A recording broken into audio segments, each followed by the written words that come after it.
Well, with the Winter Olympic Games just around the corner, it's amazing to think that it's actually been 30 years since the 1980 Miracle on Ice. The United States hockey team, with a group of amateurs, shocking a Russian team widely regarded as the greatest team ever, and doing so at the height of the Cold War.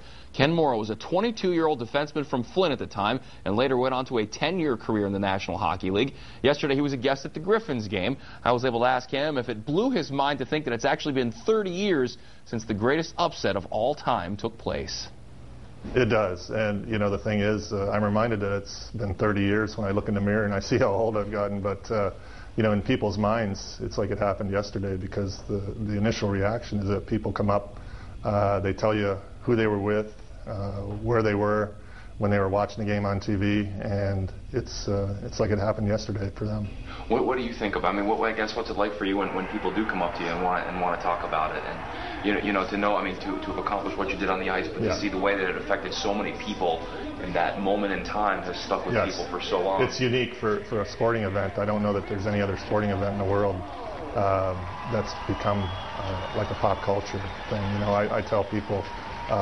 When I was a kid, you know, when John F. Kennedy was assassinated, when Neil Armstrong walked on the moon, those are memories for me that I remember, and this hockey game is the same for people. As I told you, the reaction is that people remember, even if they weren't a hockey fan, they remember the moment, and they'll remember it until the day they die.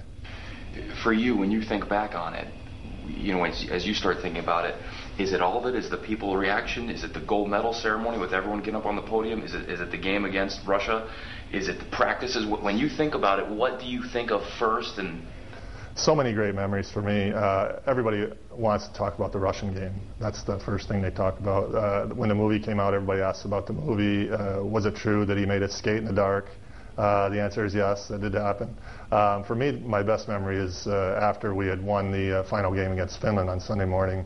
We were able to bring all of our family and friends down into the locker room. We had a couple hours before the medal ceremony, and to me that was the best moment. We just kind of celebrated between ourselves, and you know, it wasn't any better than that. Well, be sure to join us a week from this coming Friday, just before opening ceremonies for Olympic Hopes Gold Dreams. A look at some of the Michigan athletes who are going to be competing next month in Vancouver. That is on Friday, February 12th at 7 o'clock, just before the Olympics officially begin. All right, so who do you